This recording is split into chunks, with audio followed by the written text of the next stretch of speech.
नाज़रीन इकराम, आज आपकी तवज्जो एक ऐसे प्रोग्राम की तरफ दिलाना चाहता हूँ। ये प्रोग्राम इंडिया से लाइव होने वाला प्रोग्राम है जिसका नाम है बिग बॉस, और जिसके मेज़बान हैं सलमान खान, जो एक प्रोग्राम के तकरीबन 18 करोड़ रुपये लेते हैं।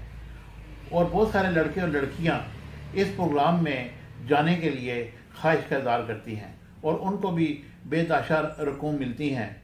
और इस प्रोग्राम में बाज़ औक़ात बहुत सारे पाकिस्तानी अदाकाराओं को भी मौका दिया जाता है।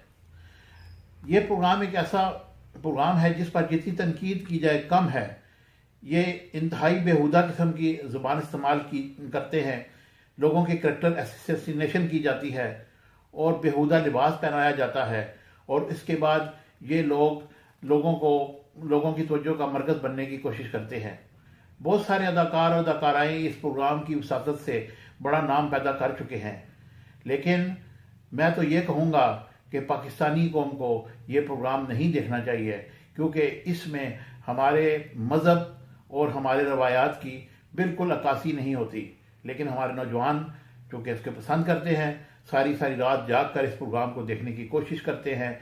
और उसके बाद बहुत सारे टीवी चैनल्स भी इस प्रोग्राम को नशर करते हैं, गो कि उन्होंने एडिट की होती है, लेकिन वो ऐसे लिबास उन्होंने ज़ेब-ए-तान किए होते हैं जिनको ब्लर करना उनकी मजबूरी होती है। तो मैं यही कहूँगा कि इस बेरा रवि का शिकार होने के लिए की ज़रूरत नहीं है। और ख़ुसूसन तौर पर पिमरा को चाहिए कि वो देखे कि ये कौन से चैनल्स हैं जो ये प्रोग्राम टेलीकास्ट करते हैं, और नौजवान नस्ल ये देखे कि वो क्या देख रहे हैं, वो किस तरफ निकल पड़े हैं। क्या हमारी रवायात, क्या हमारा मज़हब इस चीज़ की इजाज़त देता है? Thank you very much.